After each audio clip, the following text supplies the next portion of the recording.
오늘 우리에게 주시는 하나님의 말씀은 사도행전 1장 1절로 5절까지의 말씀입니다. 사도행전 1장 1절로 5절까지의 말씀을 봉독합니다. 데오빌로여, 내가 먼저 쓴 글에는 무릇 예수께서 행하시며 가르치시기를 시작하심부터 그가 택하신 사도들에게 성령으로 명하시고 승천하신 날까지의 일을 기록하였노라. 그가 고난받으신 후에 또한 그들에게 확실한 많은 증거로 친히 살아계심을 나타내사 40일 동안 그들에게 보이시며 하나님 나라의 일을 말씀하시니라. 사도와 함께 모이사 그들에게 분부하여 이르시되 예루살렘을 떠나지 말고 내게서 들은 바 아버지께서 약속하신 것을 기다리라. 요한은 물로 세례를 베풀었으나 너희는 몇 날이 못되어 성령으로 세례를 받으리라 하셨느니라. 아멘. 자, 우리 앞에 뒤에 옆에 분들하고 손 한번 잡아주시고 축복합니다 하고 인사하겠습니다. 축복합니다 하고 인사 한번. 손 한번 꼭 잡아주시고 축복합니다.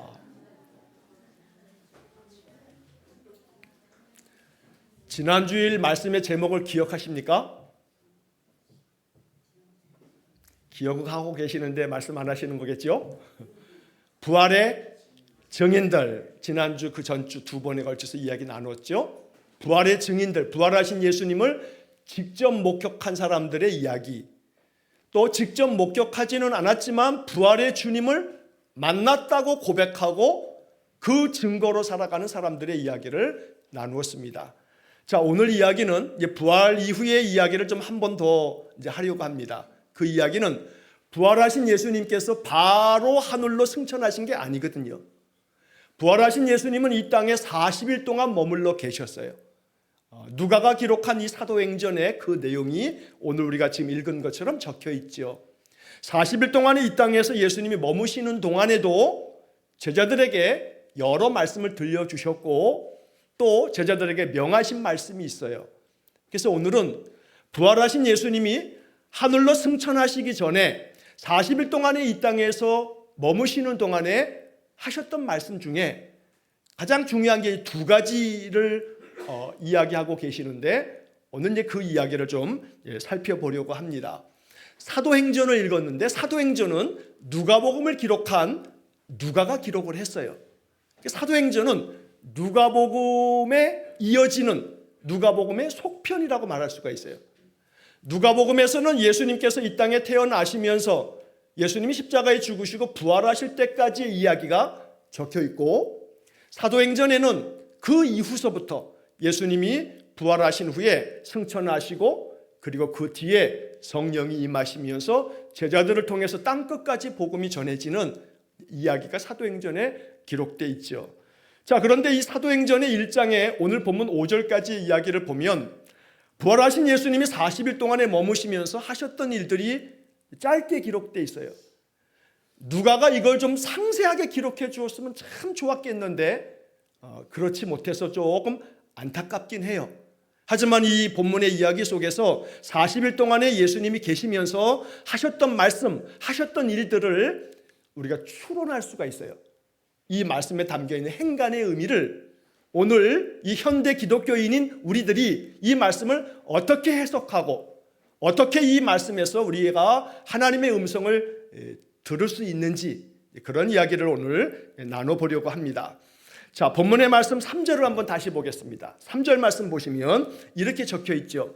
그가 고난받으신 후에 또한 그들에게 확실한 많은 증거로 친히 살아계심을 나타내사 40일 동안 그들에게 보이시며 하나님 나라의 일을 말씀하시니라. 부활하신 예수님은 40일 동안 머물러 계시면서 뭘 말씀하셨다 그래요? 하나님 나라의 일을 말씀하셨다. 자, 예수님은 40일 동안 머무시는 동안에도 제자들에게 하나님 나라를 가르쳐 주신 거예요. 하나님 나라에 관하여 말씀하셨다라고 세번역 성경에도 그렇게 번역이 되어 있습니다. 자, 그리고 난 다음에 이렇게 하나님 나라를 말씀하시고 제자들에게 분부하시면서 그 다음에 이어서 하시는 말씀이 예루살렘을 떠나지 말고 아버지께서 약속하신 것을 기다려라 라고 분부하셨다라는 말씀이 이제 그 뒤에 4절에 이어지게 됩니다. 그래서 오늘 이 본문의 이야기에서 40일 동안에 예수님이 머무셨던 이야기를 이제 두 가지로 가장 중요한 이 두 가지 이 핵심적인 이야기를 우리가 오늘 아침에 마음에 묵상하고 마음에 깊이 새겨야겠습니다. 첫째는 하나님 나라의 일을 말씀하셨다. 하나님 나라를 다시 한번 되새겨 봐야겠습니다. 왜냐하면 예수님의 관심은 온통 하나님 나라에 있는 거예요. 예수 믿으면서 우리의 관심이 어디에 있어요? 죽으면 천국 가는 거요? 좋습니다. 예수 믿고 복 받는 거요? 좋습니다. 우리가 신앙생활을 하면서 교회를 출석하고 예배를 드리고 말씀 생활을 하면서 우리의 신앙에 관심이 어디에 있는가? 다 좋습니다. 그런데 우리의 관심이 예수님을 좀 닮아가면 좋겠어요. 예수님의 관심은 뭔가? 예수님은 어디에 관심을 두시고 있는가? 그럼 바로 한마디로 말해서 하나님 나라, 하나님 나라. 자, 왜냐하면 예수님께서 맨 처음에 그리스도로서의 사역, 공생애라고 말하죠. 예수님 공생애를 시작하면서 첫 번째 하셨던 말씀이 뭐냐면 마가복음 1장 15절에 때가 찼고 하나님 나라가 가까이 왔으니 회개하고 복음을 믿으라.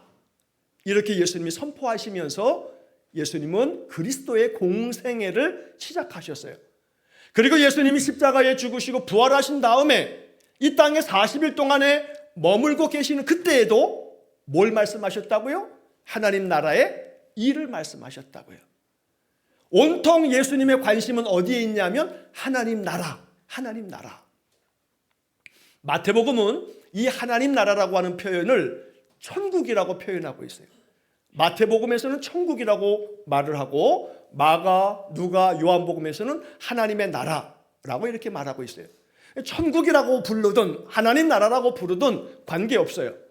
자, 그런데 그 하나님의 나라에 대해서 얘기하는 아주 중요한 사실 하나는 지금 말씀드린 마가복음 1장 15절의 말씀처럼 하나님의 나라가 가까이 왔으니, 이게 마가복음 1장 15절 말씀이에요. 여기서 기억해야 돼요. 하나님의 나라가 가까이 어떻게 했다고요? 왔으니, 왔다고요. 하나님의 나라가 왔다고요. 하나님의 나라에 가는 게 아니고 하나님 나라가 어떻게 했다고요?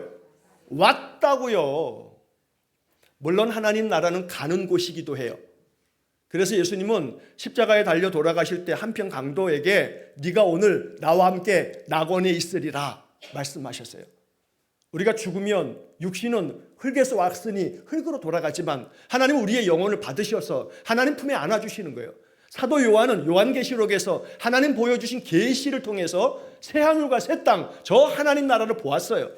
그러므로 하나님 나라에 우린 갈 겁니다. 그러나 하나님 나라는 우리의 영혼이 가는 곳이기도 하지만 우리가 살아있는 동안에는 하나님 나라가 오는 것이에요. 오는 거예요.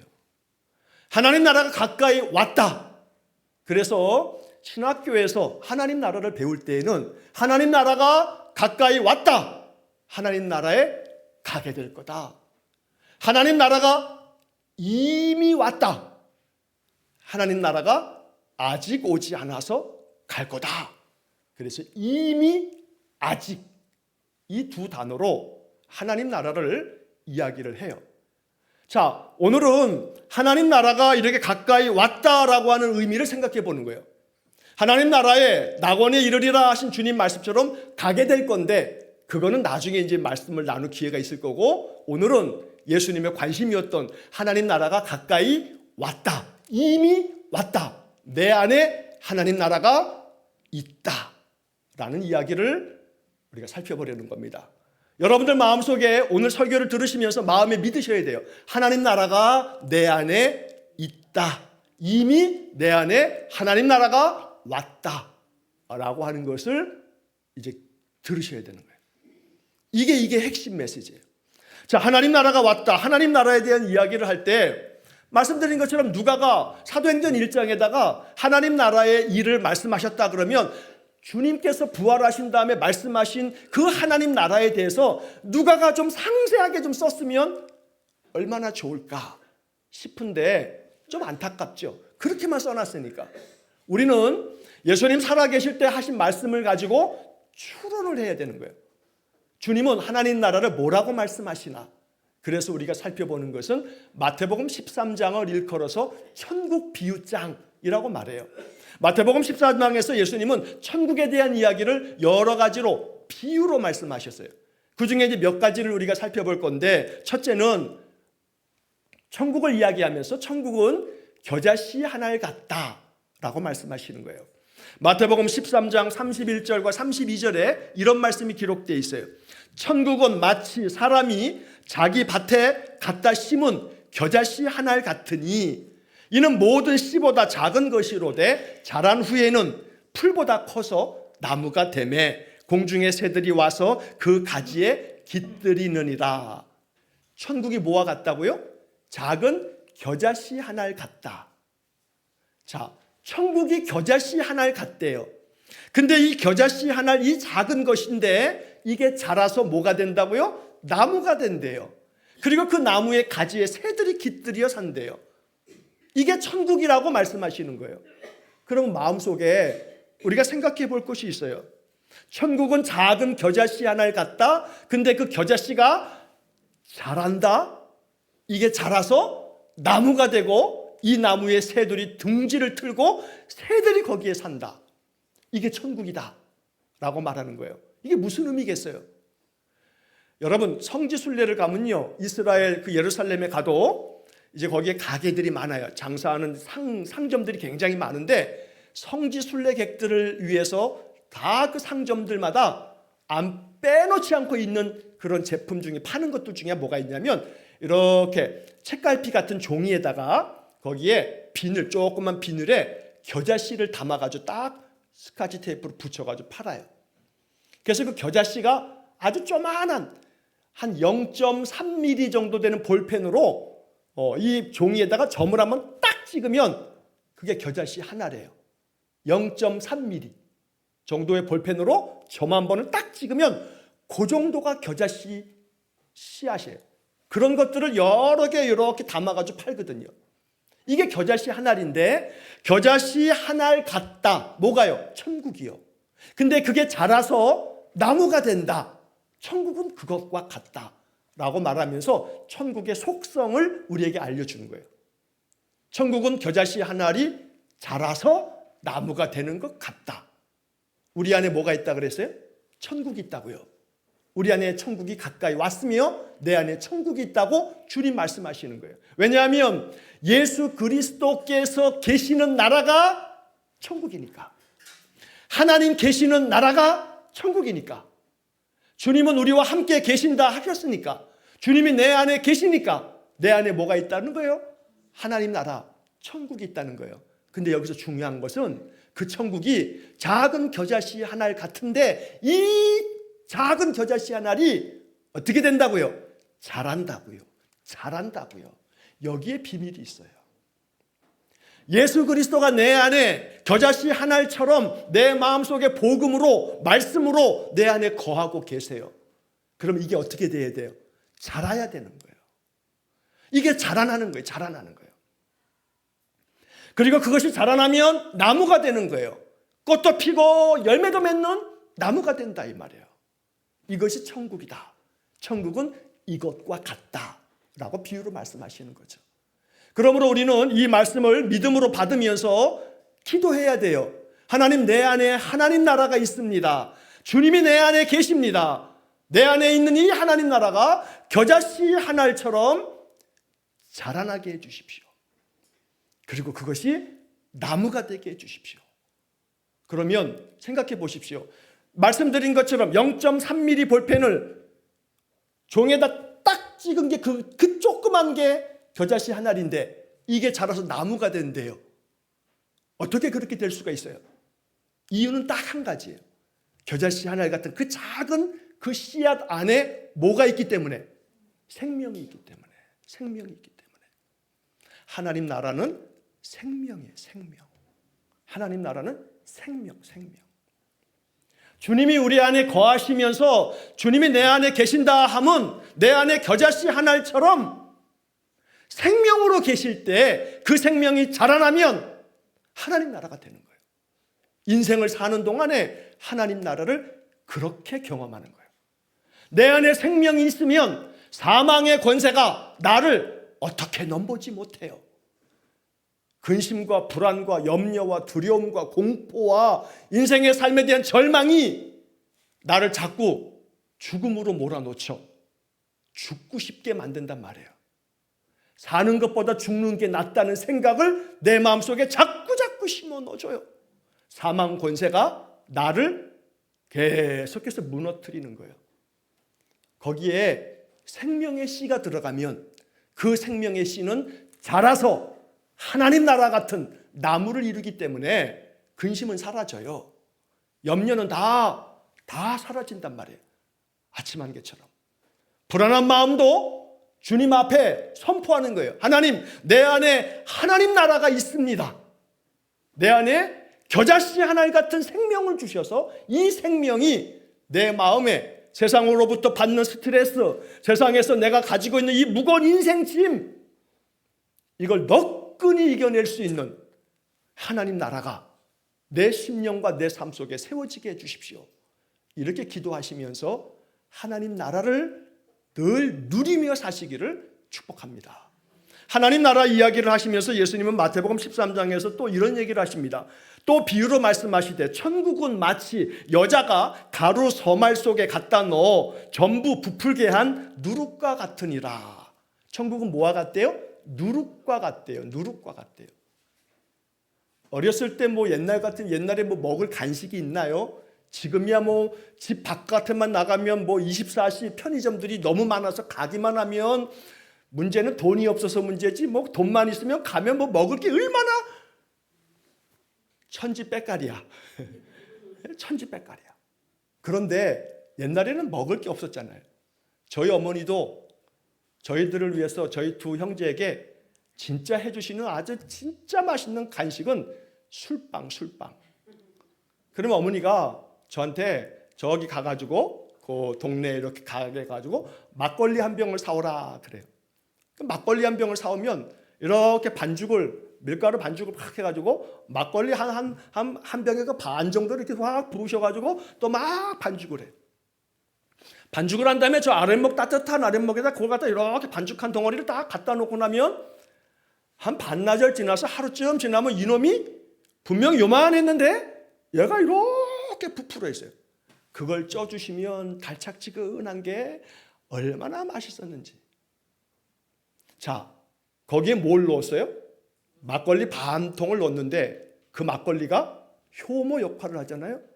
그것 때문에 발효가 되잖아요. 그러면 그 반죽이 부풀러 올라요.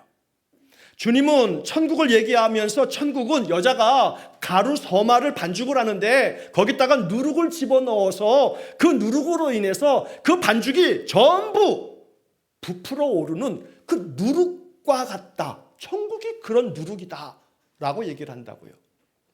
그 누룩이 그 반죽을 어떻게 하는 거예요? 발효시키는 거예요. 여러분, 발효하다 라고 하는 말을 국어사전에서 풀이를 보면 이렇게 풀이가 돼 있어요. 효모나 세균 따위의 미생물이 탄수화물을 분해하여 에너지를 얻는 일, 이게 발효라고 하는 뜻이 그런 뜻이에요. 그러니까 막걸리라고 하는 이 효모를 반죽 속에다 집어넣으면 얘가 이 밀가루 반죽, 이 탄수화물을 분해시켜가지고 이 속에서 뭐를 얻게 한다고요? 에너지를 얻게 하는 거, 이게 발효라고 하는 말의 뜻이에요. 천국은 우리의 삶을 누룩처럼 발효시킨다고요. 천국이 우리 안에 거함으로, 우리 안에 임함으로 내 안에 있는 천국은 나의 삶을 발효시킨다 이 말이에요. 발효하다 우리의 삶에 에너지를 얻게 만든다고요. 이게 발효하다는 뜻이에요. 우리의 삶이 하나님 나라 천국으로 인해서 날마다 에너지를 얻어서 마음속에 소망이 있고 마음속에 활력이 있고 마음에 기쁨과 감사가 있다면 그 삶이 하나님 나라의 삶이라 이 말이죠. 그렇게 천국은 우리를 변화시키는 거예요.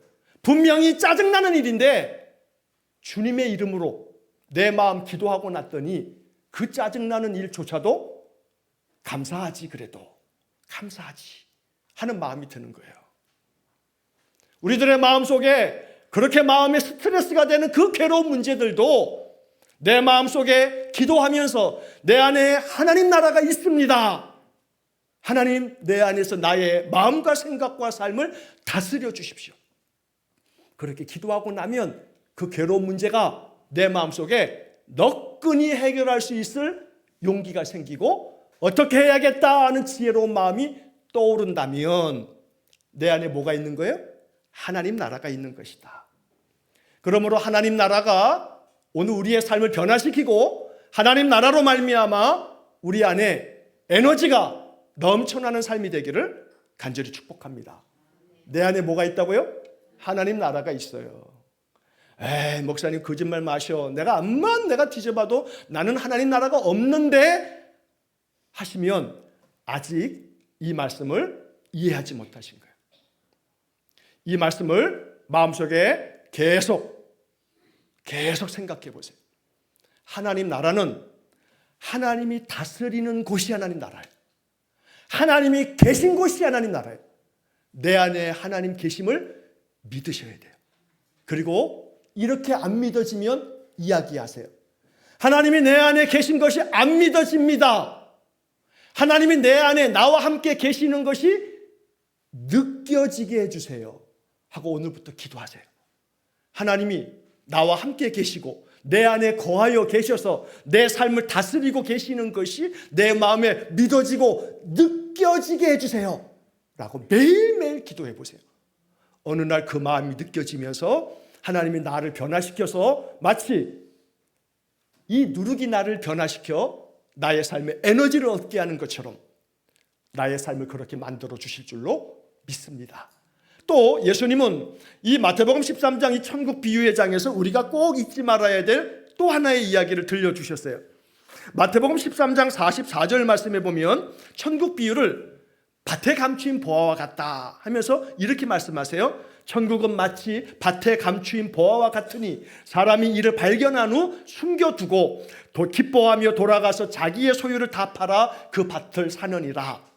그 다음에 이어지는 13장 46절 마태복음의 말씀에 보면 천국은 마치 좋은 진주를 구하는 장사와 같으니 극히 값진 진주 하나를 발견하매 가서 자기의 소유를 다 팔아 그 진주를 사느니라. 이 천국 비유를 말씀하시면서 주님이 알려주신 이야기입니다. 천국은 마치 밭에 감추어진 보화와 같다. 값진 진주와 같다. 이 보화와 이 진주를 발견한 사람은 자기가 발견한 이 보화가 너무 값지기 때문에 모든 대가를 다 지불하더라도 자기의 소유를 다 팔아가지고, 왜냐하면 그 판 것보다 자기가 발견한 진주가 더 값진 것이기 때문에 그래서 그 밭을 사느니라 라고 얘기하는 거예요. 천국이 그렇게 우리 안에 발견되어지기를 축복합니다. 이 마태복음 13장 44절 46절에서 반복적으로 마태가 쓰고 있는 단어가 하나가 있어요. 발견하매. 밭에 감추어진 보화를 어떤 사람이 발견했어요. 야, 저기에 기가 막힌 보화가 숨겨져 있구나. 내가 저 밭을 사야겠다 하는 것처럼 발견한 사람만이 하나님 나라를 소유하게 된다는 거예요. 그러므로 주님께서는 우리에게 이렇게 말씀하시는 거죠. 하나님 나라를 끊임없이 발견하도록 늘 애써라. 하나님 나라가 발견되셔야 돼요. 그러면 그 하나님 나라 때문에 나의 모든 것들을 다 대가를 지불하더라도 그게 너무너무 가치가 있다는 것을 발견한 사람만이 하나님 나라의 기쁨을 누리며 사는 거예요. 여러분, 예배를 이렇게 1시간 드리고 가시는데 이 예배를 일주일에 한 번 주일 아침에 와서 우리 공동체 모든 성도들이 와서 예배를 드리는 이 1시간의 예배를 여러분 값으로 따진다면 어느 정도의 값을 매기겠어요? 그건 뭐 어리석은 질문인데 여러분들의 마음속에 발견된 사람은, 다시 말하면 이 1시간 예배 드리는 것이 하나님 앞에 내가 찬송하고 기도하고 선포되는 말씀을 들을 수 있는 이것이 내 삶에 다른 그 어떤 것보다 소중한 시간이라고 내가 그것을 발견하면 이 천국을 발견한 사람은 그것을 통해서 그 값지고 소중한 것들을 얻게 된다는 거죠. 그러니까 바라기는 여러분들의 삶에 발견할 줄 아는 안목이 있기를 축복합니다. 제가 이 이야기를 드릴 때 가끔씩 그 말씀을 이렇게 한 번, 두 번 말씀드릴 때가 있어요. 지금 이 말씀드리는 이야기를 아마 여러분들이 지금까지 제가 설교 중에 한 번, 두 번 이렇게 얘기했기 때문에 아마 들으신 분도 있을지 몰라요. 양해하고 또 한 번 들으세요. 제가 이 불광동에 부목사로 있을 때 제가 이렇게 모셨던 우리 담임 목사님이 이동준 목사님이신데, 이동준 목사님 부인 되신 사모님이 미대 이 미술 전공하신 분이거든요. 그러다 보니까 이 이동준 목사님도 미술의 조예가 있어요. 한 번은 서울 시내로 신방 가기 위해서 이제 저희 스타렉스를 봉고차를 타고 이렇게 저 녹본동 고개를 넘어가는데, 이 녹본동 고개를 넘어가면 옛날에 그 동네를 좀 아시는 분들은 미미 예식장이라고 있었어요. 그 예식장 건너편에 이렇게 목공소 같은 이게 가구 틀 같은 거 이렇게 만들어 놓는 그런 점포들이 이렇게 쭉 있거든요. 그래서 이 불광동에서 녹본동으로 넘어가면서 녹본동 고개를 이렇게 쭉 지나가고 내려가고 있는데, 갑자기 목사님이 저희 부목사 운전하시는 목사님 차 좀 세워, 차 좀 세워.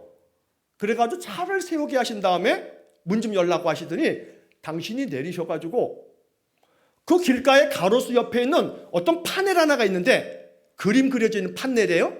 그림 그려져 있는 그 그림판을 하나를 이렇게 딱 집어가지고 들어오시더니 툭툭툭툭 털어가지고 그거를 갖고 들어오시는 거예요. 누가 거기다가 길가에다 버려놓은 건데 이걸 갖고 들어오시는 거예요. 그래서 우리는 목사님 그거 뭐예요? 그 뭐 쓰레기를 주워가지고 오느냐고, 길가에 버려진 거 뭘 주워가지고 오느냐고 라고 그러면서 이제 한마디 했는데, 목사님이 그거 니들이 몰라서 하는 소리야.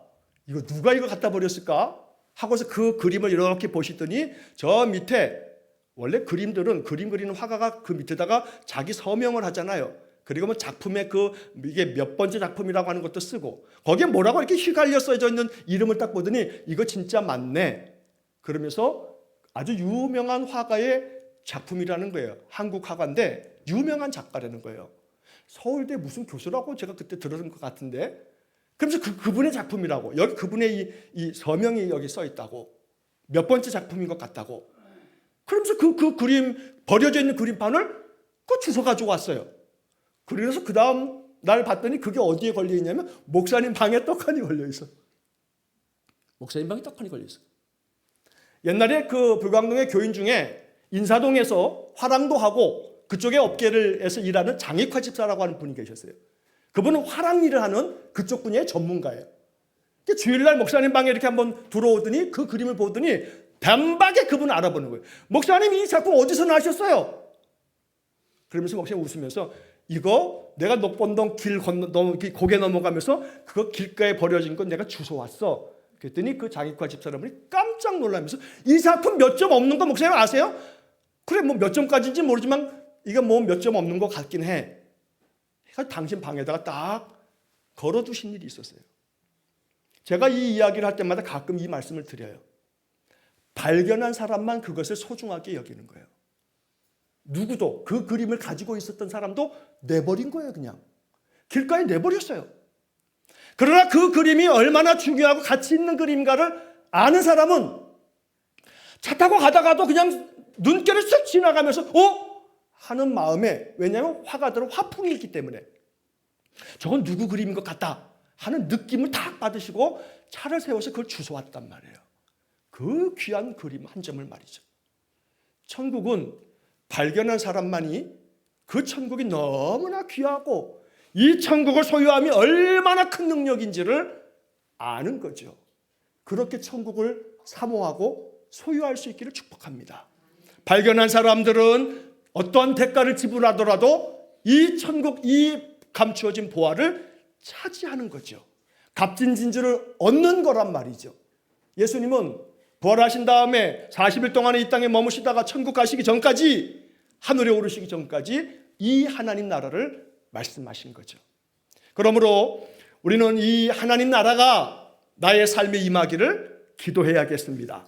겨자씨처럼 내 안에 자라나는 하나님의 나라, 하나님의 능력이 내 속에서 그렇게 자라나기를 축복합니다. 누룩처럼 점점 나의 삶을 변화시켜서 예수님의 성품이 되어지도록 내 마음이 그렇게 누룩처럼 변화되어지기를 축복합니다.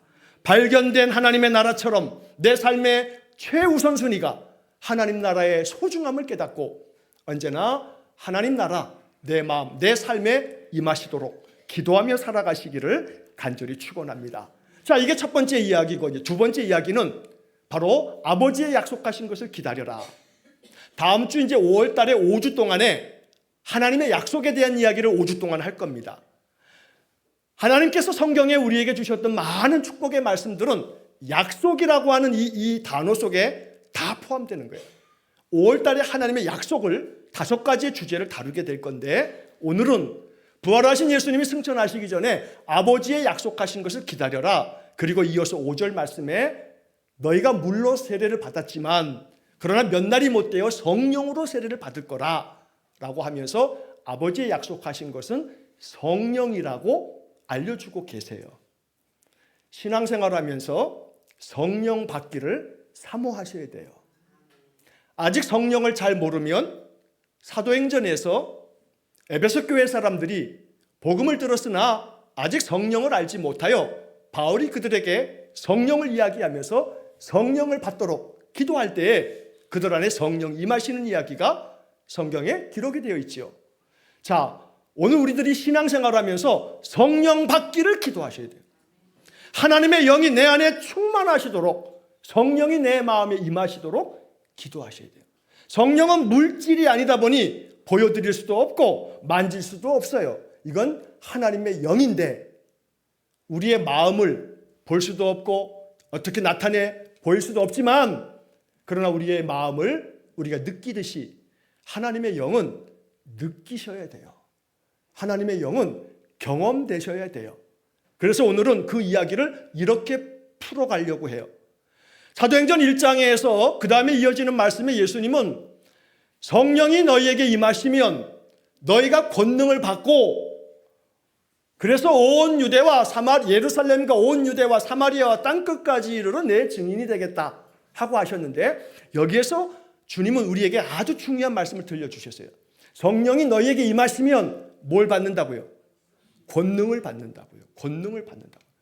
여기서 우리는 힌트를 얻어내야 돼요. 성령을 받아야 된다고 주님께서도 성령을 받으라고 말씀하시는데, 성령을 어떻게 받는 거예요? 성령은 뭐예요? 라는 마음이 들 텐데, 사도행전 1장 8절은 우리에게 답을 주고 있다. 성령이 임하시면 뭘 받는다고요? 권능을 받는다고요. 자, 이 권능에 대한 이야기를 잠시 살펴보면 우리가 조금 알 수가 있어요. 이 권능이라고 하는 말이 신약 성경은 헬라어로 기록되어 있는데, 헬라어 성경에서 성령이 임하시면 너희가 권능을 받고, 이 권능이라고 하는 말이 뭐라고 번역이 되어 있냐면, 헬라어 성경 원문에는 듀나미스라고 하는 말로 적혀 있어요. 이 듀나미스라고 하는 말을 권능이라고 번역을 해놨는데, 이 듀나미스는 원래 동사 듀나마이라고 하는 말에서 파생된 말이에요. 듀나마이라고 하는 이 동사 안에는 무슨 뜻이 있냐면 할 수 있다, 가능하다, 능력이 있다 라는 말이 듀나마이라고 하는 말의 뜻이에요. 이 말에서 파생된 말이 듀나미스, 권능이라고 하는 말로 번역이 되어 있어요. 자, 누가가 성령이 임하면 너희가 권능을 받는다고, 듀나미스를 받는다고 누가가 사도행전에 기록을 했어요. 이 사도행전의 이야기를 바울이 읽고 바울의 마음속에 깊은 기도와 묵상 속에 바울은 이 듀나미스를 이렇게 설명을 해줬어요. 로마서 1장 16절에서 바울은 이런 얘기를 해요. 내가 복음을 부끄러워하지 아니하노니 이 복음은 모든 믿는 자에게 구원을 주시는 하나님의 능력이 됩니다. 뭐가 된다고요? 하나님의 능력이 된다고요. 그 하나님의 능력이라고 하는 말이 헬라어 성경에 보면 듀나미스. 바울은 누가가 얘기했던 성령이 임하면 너희가 권능을 받고 라고 하는 이 권능을 하나님의 능력이라고 우리에게 알려주고 있는 거예요. 그래서 바울은 복음을 부끄러워하지 않아요. 왜냐하면 이 복음은 그에게 능력이 되기 때문에. 오늘 우리가 예수 믿으면서 우리는 복음을 늘 가지고 살아가는 사람이 되어야 돼요. 하나님의 말씀이 복음이거든요. 매일 아침에 아침 기도문을 여러분들에게 이렇게 올려드리면서 이 말씀이 겨자씨 한 알처럼 내 마음에 심겨져 이게 복음이 되게 해주십시오 라고 기도하면서 매일마다 우리는 복음을 가지고 살아야 되는 거예요. 복음은 하나님의 능력이 됩니다. 여러분, 세상에서 학교를 많이 나와 졸업장을 많이 가지고 있고 또 많은 스펙, 자격증들을 많이 가지고 있어서 야, 그 사람 능력 있다 라고 해야 그 능력으로 세상을 살아가는 동안에 우리는 인생의 삶에 세상으로부터 우리가 취할 수 있는 능력이 우리의 삶을 보다도 그래도 좀 더 편리하게 더 많은 소득을 얻게 만들고 그럴 수 있을지는 몰라요. 그러나 그 능력이 참된 능력은 되지 못해요. 내 마음에 휩싸여 오는 세상의 많은 근심과 번뇌로부터 나를 자유케 못해요. 나를 참으로 구원하는 것은 하나님의 듀나미스, 하나님의 능력이 임해야 돼요.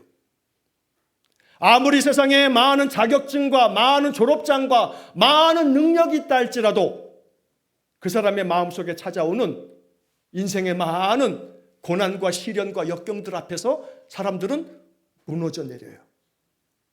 사망 권세 앞에서는 다 무너져 내려요.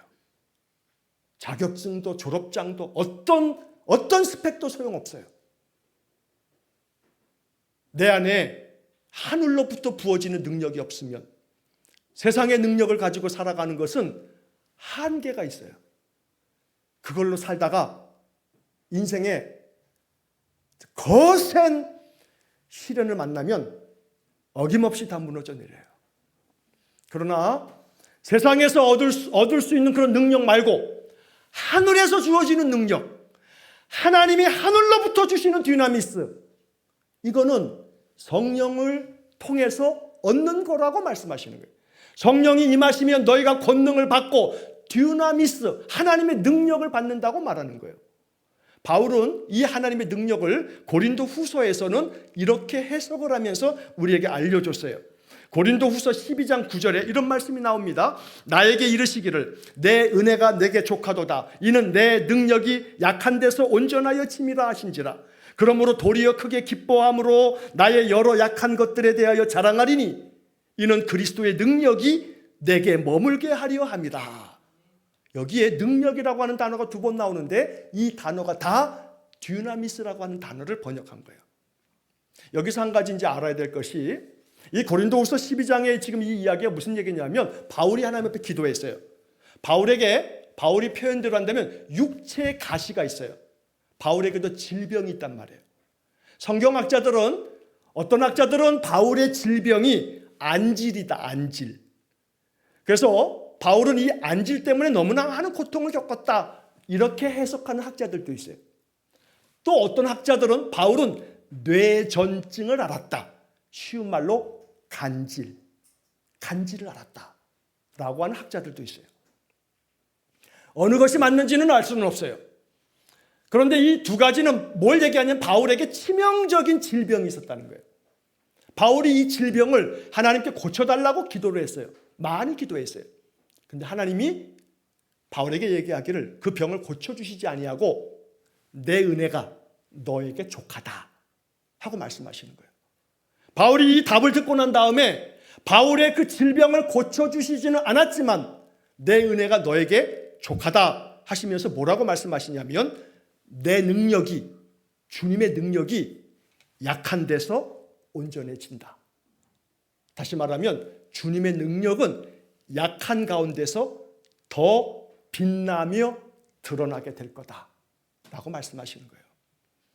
그러므로 오늘 이 이야기는 바울이 얘기한 것처럼 내가 도리어 크게 기뻐하게 됐다. 질병을 고쳐주시지는 않았지만 내가 이 약한 가운데서도 자랑하게 되었다. 그리스도의 능력, 듀나미스가 내게 머물게 하려 합니다. 그리스도의 능력이 내 안에 머물면, 그리스도의 그 듀나미스, 능력이 내 안에 머물면 약한 것도 문제되지 않는다고요. 결핍도 문제되지 않는다고요. 어떤 고난도 문제되지 않는다고요. 하나님에 대한 믿음은요, 램프 지니가 아니에요. 요술 램프를 잘 닦으면, 그러면 그 램프에서 뭐가 나와요? 지니가 다 나타나요. 지니가, 주인님 무엇을 원하십니까? 그러면 이렇게 해라 저렇게 해라. 그러면 주인이가 다 해결해 줘요. 예수 믿는 믿음은 요술 램프에서 지니를 꺼내는 게 아니에요. 예수 이름으로 기도합니다 아멘 하면 하늘에서 없는 돈이 떨어지지가 않아요. 예수님의 이름으로 기도합니다 아멘 하면 내 안의 질병이 그 다음 날부터 다 치료되는 게 아니에요. 예수 믿는 믿음은 요술 램프에서 진이를 꺼내는 것 같은 그런 게 아니에요. 그건 마술이죠. 예수 믿는 믿음은 마술이 아니에요. 예수 믿는 믿음은 듀나미스예요. 능력이에요. 하나님이 하나님의 사람들에게는 모든 질병을 다 피해가게 하시고, 하나님 믿는 사람들은, 예배 잘 참석하는 사람들은 모든 사고도 다 막아주시고 피하게 만들어주시고, 하나님 믿고 예수 잘 믿고 기도 많이 하는 사람들에게는 하는 일마다 다 복을 주시고, 그럴 줄 알죠? 그러지 않을 때가 많아요. 그러나 확실하고 분명한 것이 있어요. 예수 믿는 사람들은 어떤 시련, 어떤 고난, 어떤 문제 앞에서도 무너지지 않아요. 하나님 나라가 내 안에 있고, 내 안에 하나님의 듀나미스, 그리스도의 듀나미스가 내 안에 있기 때문에 내 능력이 약한 데서 온전하여짐이라. 이것이 경험되어진단 말이죠. 육체의 질병이 기도 가운데 치유함을 얻고 회복되어지기를 기도해야 됩니다. 하나님 그걸 요구하고 계시니까. 그러나 그것이 바울처럼 해결되지 않아도 나한테 전혀 문제될 것이 없는 것, 그게 내 안에 뭐가 있는 거예요? 듀나미스, 능력이 있는 거예요. 능력이 있는 거예요. 그러므로 하나님 주시는 하나님 나라의 능력은 바로 여기에 있어요. 인생의 삶에 어떤 시련고 고난도 역경도 걱정하지 마세요. 내 안에 듀나미스, 성령이 내게 임하심으로 내 안에 그런 능력이 솟아날 때 그 모든 것들을 이겨나갈 줄로 믿습니다. 인생에 많은 스트레스가 있어요. 해결되지 않는 많은 문제가 있어요. 그 모든 것 하나님 앞에 기도하시면서 내 마음에 성령을 부어주셔서 성령으로 말미암아 내가 권능을 받고 듀나미스, 이 능력 가지고 살게 해주십시오. 이것이 우리의 기도가 될 수 있기를 간절히 축복합니다. 인생의 삶 우리가 다 사는 동안에 하나님의 능력이 내 안에 충만해서 날마다 그 능력으로 나의 삶이 하나님 나라가 되어지는 그런 복된 인생이 되어지시기를 주의 이름으로 간절히 축원합니다. 기도하겠습니다. 자비로우신 아버지 하나님, 겨자씨 하나같이 나의 삶에 심겨진 작은 말씀 하나가 그 속에 생명이 있어서 내 삶을 나무와 같이 만들고 또 누룩처럼 나의 삶을 변화시켜서 내 인생의 삶에 하나님의 듀나미스, 능력이 충만해지는 복을 내려 주옵소서. 아버지의 약속하신 성령을 기다리고 또 기다립니다. 보혜사 성령이 우리 가운데 임하셔서 우리에게 권능을 주셔서 그 능력이 우리의 삶에 경험되어지는 복을 내려 주옵소서. 우리 성도들 한 사람 한 사람 마음속에 성령을 사모하고 성령을 느끼고 성령이 내 안에 능력이 되어짐을 체험하는 복된 삶이 되게 해 주옵소서. 오늘도 한날의 모든 삶과 또 앞으로의 나의 인생의 모든 삶을 온전히 주님께 의탁하오며 예수님 이름으로 기도하옵나이다. 아멘. 우리 구주 예수 그리스도의 은혜와 하나님 아버지의 극진하신 사랑과 성령의 교통하심이 하나님 나라가 내 안에 있음을 확신하고 그 하나님 나라의 능력을 가지고 이 땅에서 날마다 승리하는 삶을 살아가기를 소원하는 머리 숙인 귀한 성도들 위해와 저들 가정과 온 가족들 위해 우리 성도들의 모든 산업 위해와 주의 몸된 교회와 이 나라 이 민족 위해 또 우리가 파송한 이종수 목사님과 그 가정과 사역 위해 세상 열방 위해 영원토록 함께 하시길 축원하옵나이다. 아멘.